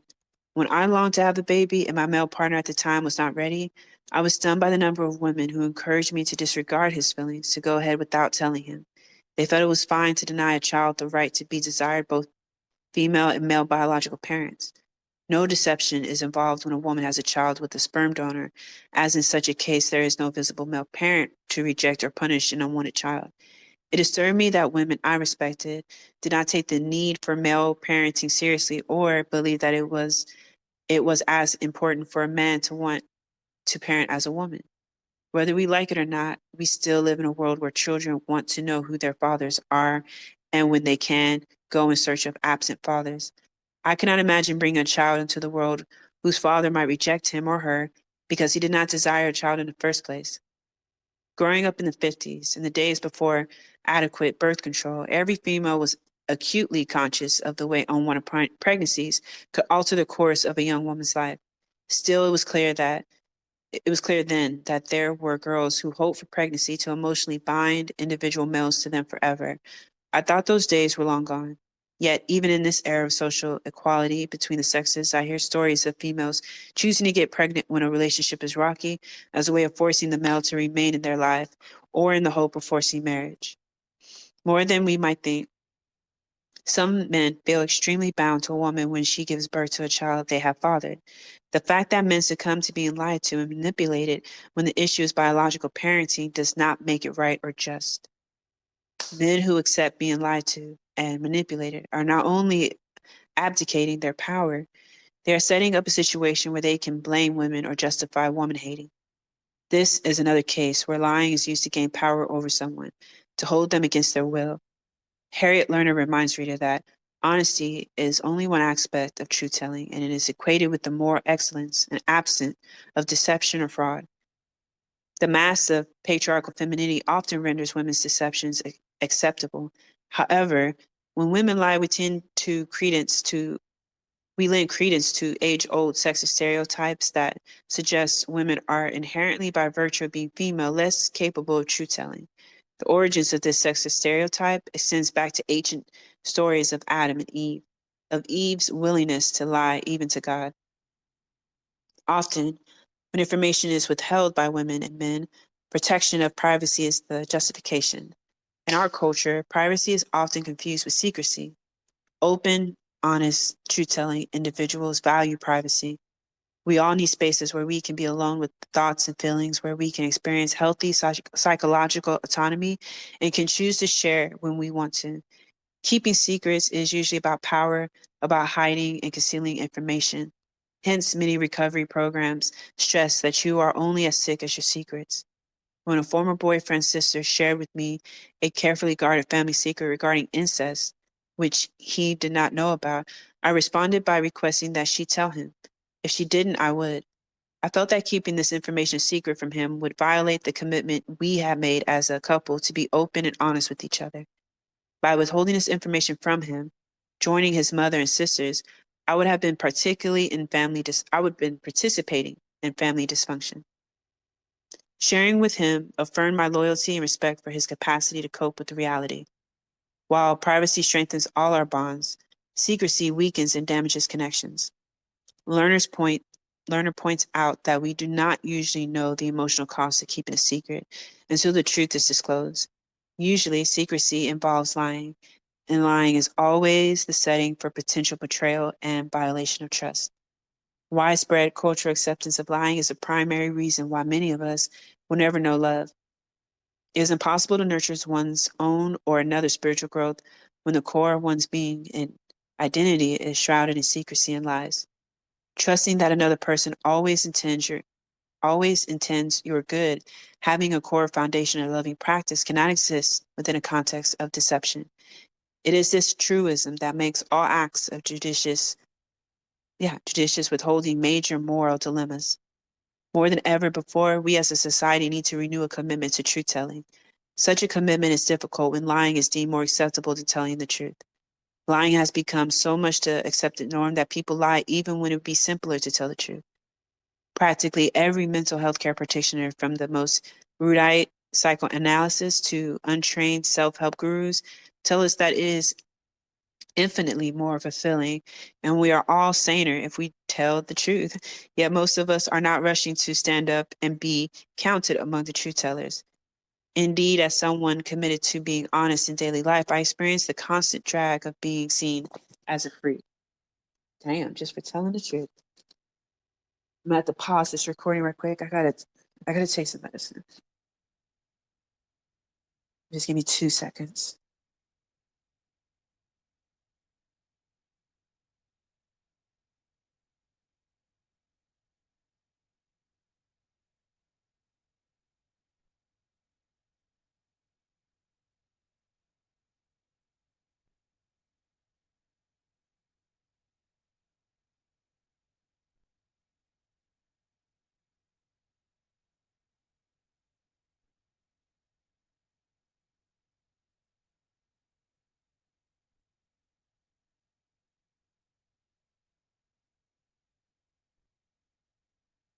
All right, let me get back.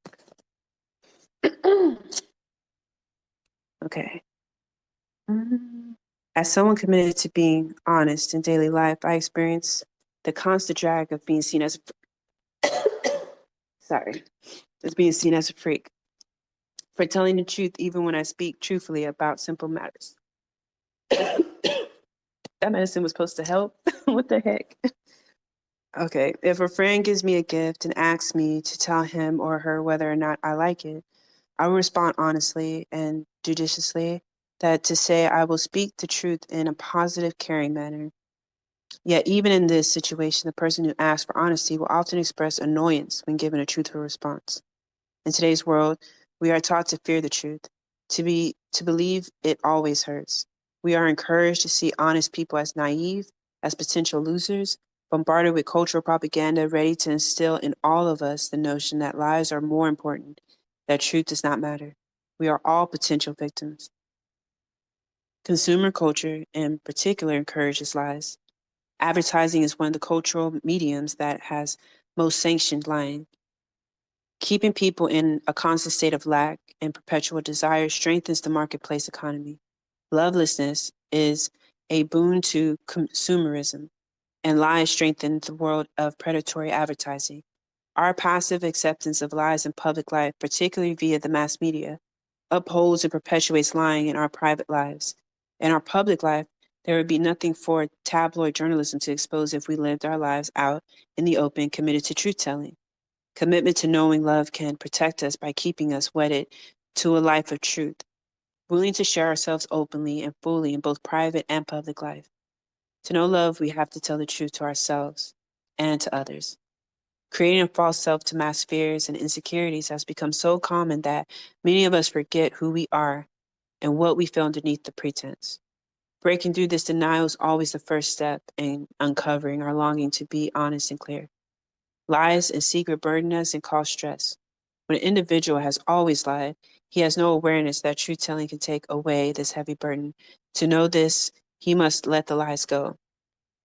When feminism first began, women talked openly about our desires to know men better, to love them for who they really are. We talked about our desires to be loved for who we really are, i.e., to be accepted in our physical and spiritual beings, rather than feeling we had to make ourselves into a fantasy self to become the object of male desire. And we urged men to be true to themselves, to express themselves. Then when men began to share their thoughts and feelings, some women could not cope.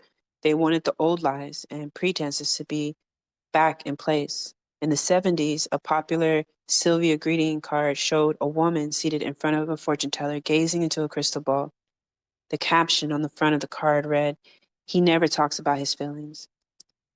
On the inside, the response was, "Next year at 2 p.m., men will start talking about their feelings. And at 2:05, women all over America will be sorry." Okay, all right.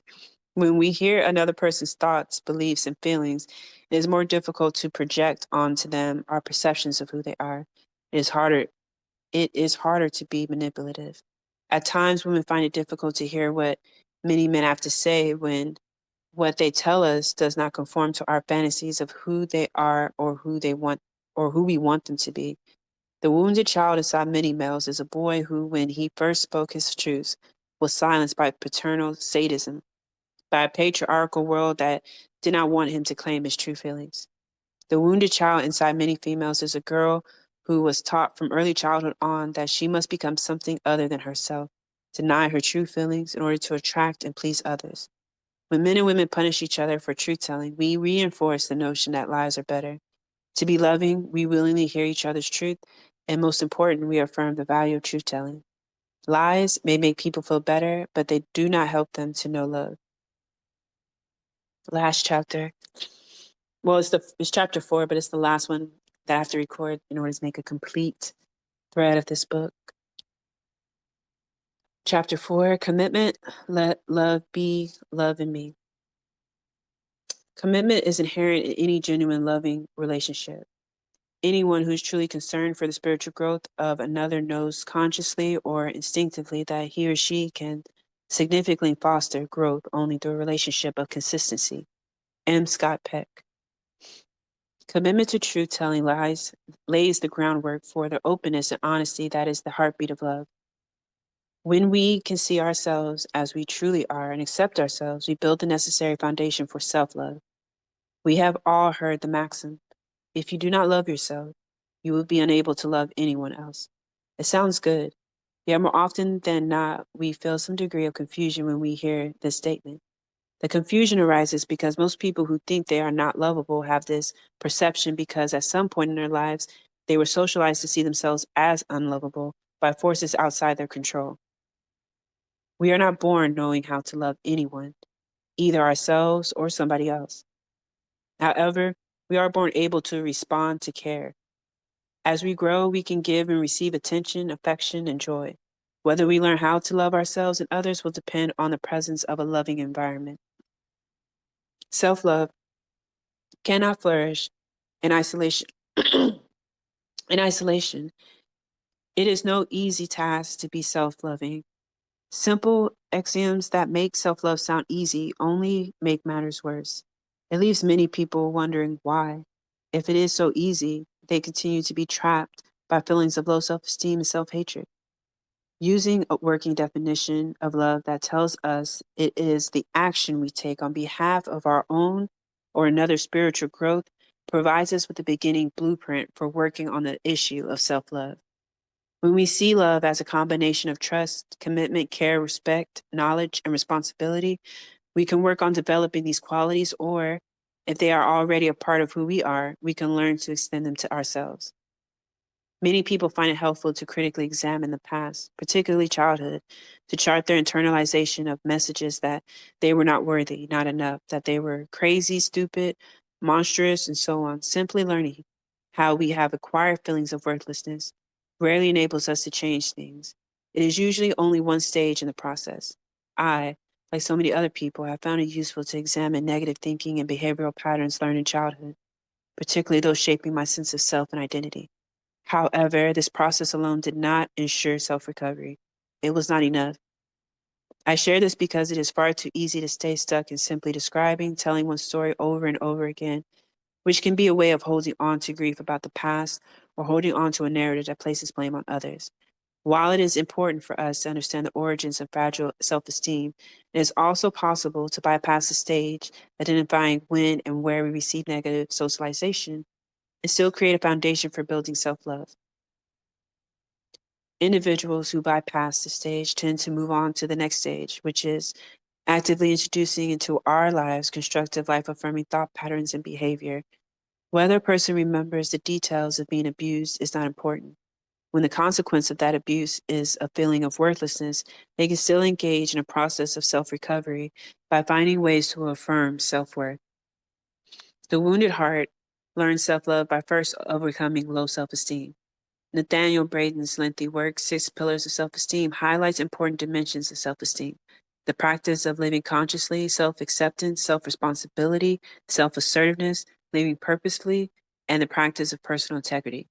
Living consciously means we think critically about ourselves and the world we live in. We dare to ask ourselves the basic questions: who, what, when, where, and why. Answering these questions usually provides us with the level of awareness that enlightens.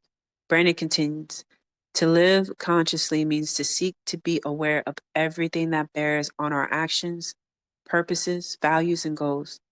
to the best of our ability, whatever that ability may be, and to behave in accordance with that which we see and know. To live consciously, we have to engage in critical reflection about the world we live in and know most intimately. Usually, it is through reflection that individuals who have not accepted themselves make the choice to stop listening to negative voices within and outside the self that constantly reject and devalue them. Affirmations work for anyone striving for self acceptance.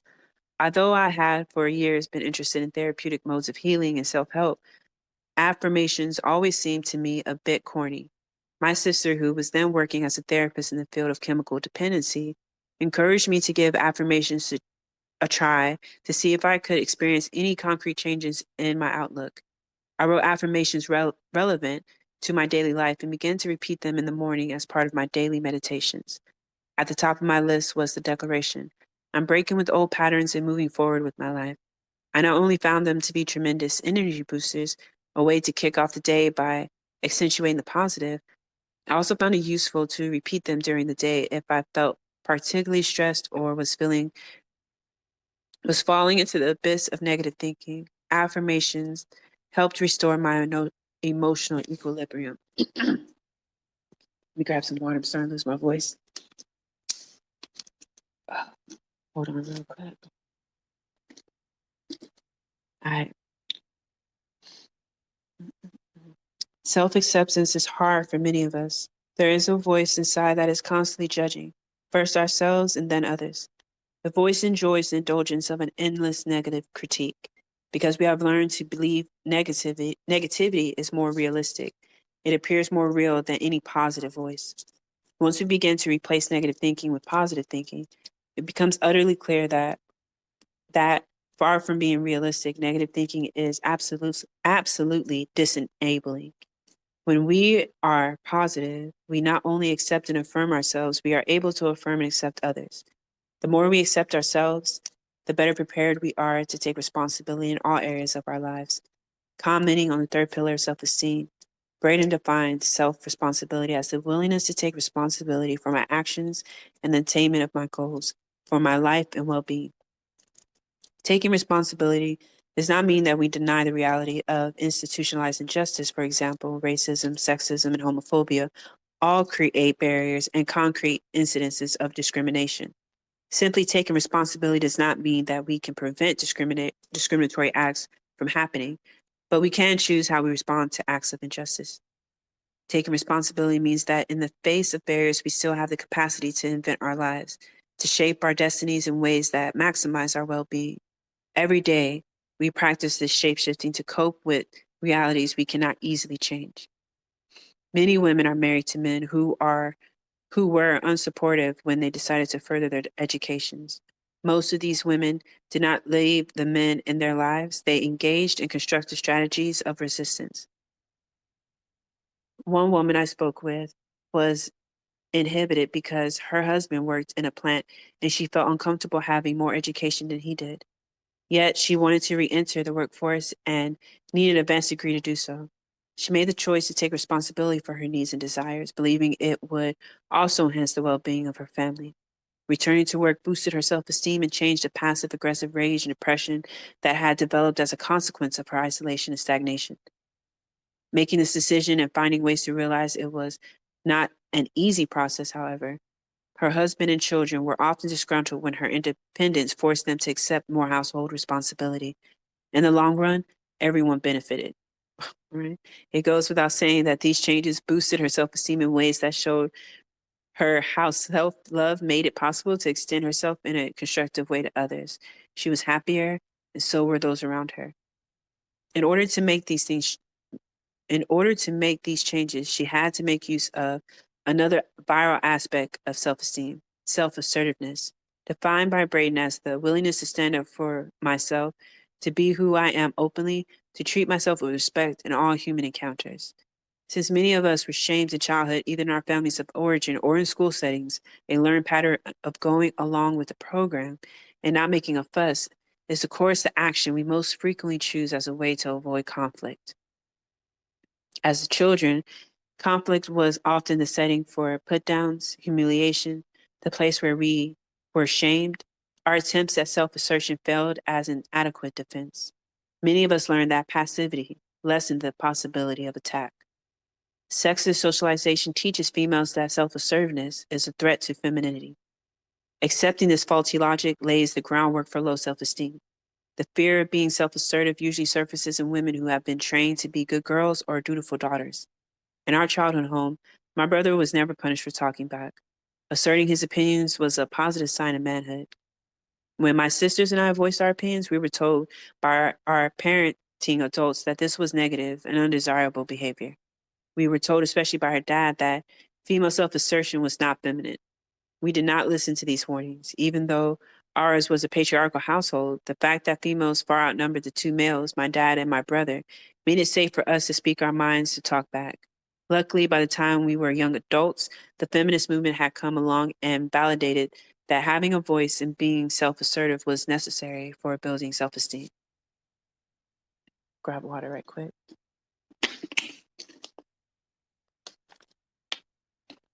I don't want to jinx it, but I'm not coughing as much. Let me shut the hell up before I start hawking up a lung. Okay. One reason women have traditionally gossiped more than men is because gossip has been social interaction wherein women have felt comfortable stating what they really think and feel. Often, rather than asserting what they think at the appropriate moment, women say what they think will please the listener. Later, they gossip, stating at that moment their true thoughts. This division between a false self invented to please others and a more authentic self need not exist when we cultivate positive esteem. The feminist movement really helped women understand the personal power that is gained through positive self-assertiveness. Gloria Steinem's bestseller, anyway, let me just read. Bestseller Revolution from Within cautioned women about the danger of achieving success without doing the necessary groundwork for self-love and self-esteem.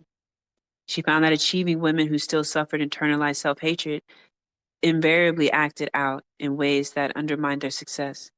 And if the self-hating successful person did not act out, she may have lived a life of private desperation, unable to tell anyone success does not, in fact, reverse crippled self-esteem. To complicate matters, women may feel the need to pretend that they are self-loving, to assert confidence and power to the outside world, and as a consequence, they feel psychologically conflicted and disengaged from their true being. Shamed by the feeling that they can never let anyone know who they really are, they may choose isolation and aloneness for fear of being unmasked. This is true of men as well. When powerful men reach the height of personal achievement in their careers, they often undermine all they have worked for by engaging in self-destructive behavior. Men who reside at the bottom of our nation's economic totem pole do this, and so do men at the top. President Clinton engaged in deceitful behavior, betraying both his personal commitments to his family as well as his political commitment to a paragon of American values to the people of this country. All right. He did so when his popularity was at an all-time high.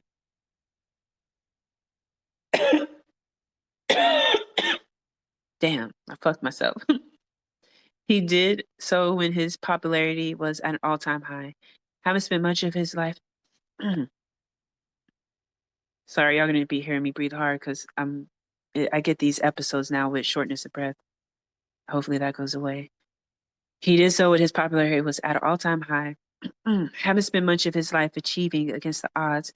His actions expose a fundamental flaw in his self-esteem.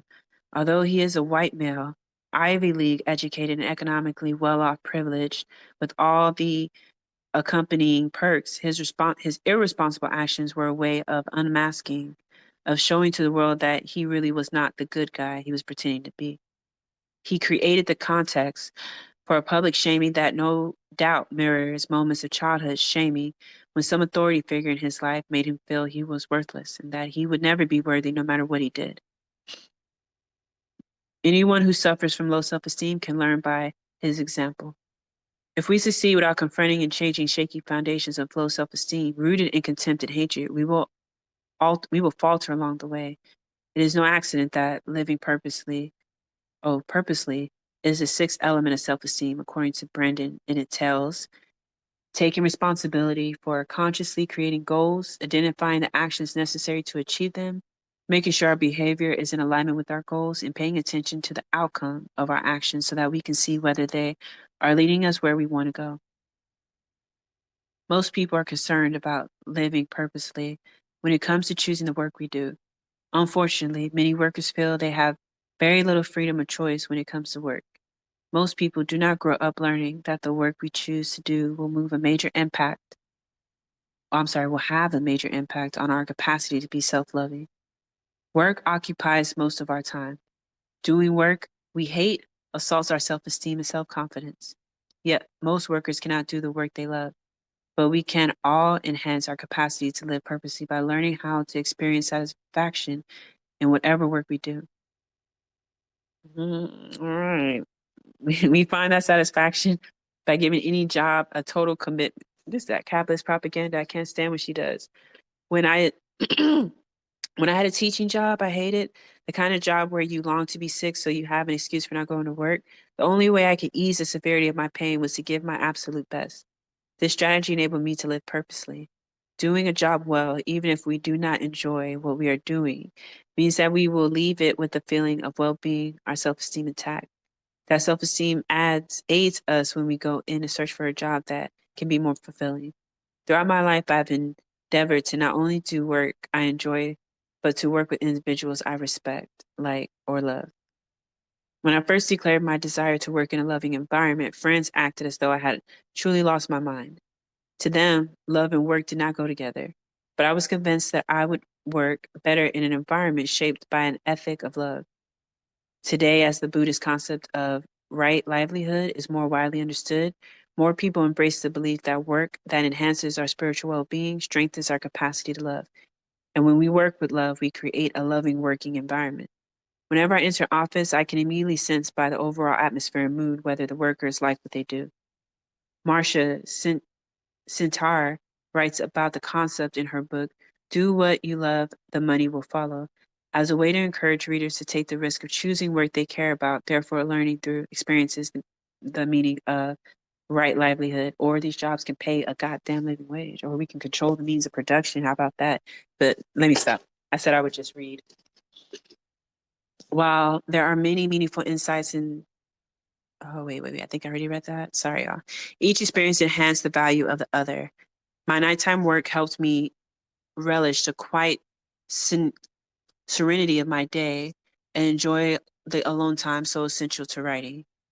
Whenever possible, it is best to seek work we love and to avoid work we hate. But sometimes we learn what we need to avoid by doing it. Individuals who are able to be economically self-sufficient doing what they love are blessed. Anyways, their experience serves as a beacon to all of us, shows us the ways right livelihood can strengthen self-love and ensuring peace and contentment in the lives we lead beyond work. Often workers believe that if their home life is good, it does not matter if they feel dehumanized and exploited on the job. Many jobs undermine self-love because they require that workers constantly prove their worth. Individuals who are dissatisfied and miserable on the job bring this negative energy home. Clearly, much of the violence in domestic life, both physical and verbal abuse, is linked to job misery. We can encourage friends and loved ones to move toward greater self-love by supporting them in any effort to leave work that assaults their well-being. Folks who are out of the paid workforce, women and men, who do unpaid work in the home, as well as other happily unemployed people, are often doing what they want to do. While they are not rewarded by an income, their day-to-day life often provides more satisfaction than it would if they worked a high-paying job in a stressful and dehumanizing environment. Satisfied homemakers, both women and the rare men who have chosen to stay home, have a lot to teach us all about the joy that comes from self-determination. They are their own bosses, setting the terms of their labor and the measure of their reward. More than any of us, they have the freedom to develop right livelihood. I don't know about this propaganda because, girl, you would have to ignore a lot of statistics. Anyway, most of us did not learn when we were young that our capacity to be self-loving would be shaped by the work we do and whether that work enhances our well-being. No wonder then that we have become a nation where so many workers feel bad. Job depress the spirit. Rather than enhancing self-esteem, work is perceived as a drag, a negative necessity. Bringing love into the work environment can create necessary transformation that can make any job we do, no matter how menial, a place where workers can express the best of themselves. When we work with love, we renew the spirit. That renewal is an act of self love. It nurtures our growth. It's not what you do, but how you do it. Oh my God. I hate this capitalist propaganda. In the Knitting Sutra, Susan Linden describes that labor of knitting as a freely chosen craft that enhances her awareness of the value of right livelihood sharing. What I found in this tiny domestic world of knitting is endless. It runs broader and deeper than anyone might imagine. It is infinite and seemingly inexhaustible in its capacity to inspire, excite, and provoke creative insight. Linden sees the world that we have traditionally thought of as woman's work as a place to discover godliness through the act of creating domestic bliss. A blissful household is one where love can flourish. Creating domestic bliss is especially useful for individuals living alone who are just learning to be self-loving. When we intentionally strive to make our homes places where we are ready to give and receive love, every object we place there enhances our well-being. I create themes for my different homes. My flat in the city has a theme, Love's Meeting Place. As a small town moving to a big city, I found that I needed my environment to truly feel like a sanctuary. Since my one bedroom flat is so much smaller than the places I have been accustomed to living, I decided to take only objects I truly love, the things I felt I could not do without. It's amazing how much stuff you can just let go of. My country place has this desert theme. It's called Soledad Hermosa, beautiful solitude. I go there to be quiet and still and to experience the divine and to be renewed. Of all the chapters of this book, this one was most difficult to write. When I talked with friends and acquaintances about self love, I was surprised to see how many of us feel troubled by the notion as though the very idea implies too much narcissism or selfishness. We all need to rid ourselves of misguided notions about self love. We need to stop fearing equating it with self centeredness and selfishness. Self love is the foundation of our loving practice. Without it, our other efforts to love fail. Giving ourselves love, we provide our inner being with the opportunity to have the unconditional love we may have always longed to receive from someone else. Whenever we interact with others, the love we give and receive is always necessarily conditional. Although it is not impossible, it's very difficult and rare for us to be able to extend unconditional love to others, largely because we cannot exercise control over the behavior of someone else and we cannot predict or utterly control our responses to their actions. We can, however, exercise control over our own actions. We can give ourselves unconditional love that is the grounding for sustained acceptance and affirmation. When we give this precious gift to ourselves, we are able to reach out to others from a place of fulfillment and not from a place of lack. One of the best guides to how to be self loving is to give ourselves the love we often dreaming about receiving from others. There was a time when I felt lousy about my over 40 body, saw myself too fat, too this or too that, yet I fantasized about finding a lover who would give me the gift of being loved as I am. It is silly, isn't it, that I would dream of someone else offering to me the acceptance and affirmation I was withholding from myself. This was a moment when the maxim, you can never love anybody if you are unable to love yourself, made clear sense. And I add, do not expect to receive the love from someone else you do not give yourself. In an ideal world, we would all learn in childhood to love ourselves. We would grow, being secure in our worth and value, spreading love wherever we went, letting our light shine. If we did not learn self love in our youth, there is still hope. The light of love is always in us, no matter how cold the flame. It is always present, waiting for the spark to ignite, waiting for the heart to awaken and call us back to the first memory of being the life force inside a dark place, waiting to be born, waiting to see the light. And that's the end of All About Love. So, yeah, that book is done. It's already added to the thread. Let me put the thread in Jumbotron, and then I also have to send it to the person who actually requested this. Let me find it real quick.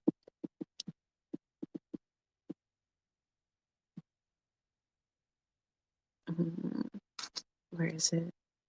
Nope, that's not it. Oh, bam. Got it. I'm going to put this one in the Jumbotron. And yeah, that's it. So It's only 2 in the morning over where I'm at in Texas, so I'm probably gonna take a break. And even though I should not be working out, I I have to. I know I got COVID and I should be rested, but I can't stand still for long. Thank y'all for listening to me sound like a frog, and hopefully you got something from it. Thank you.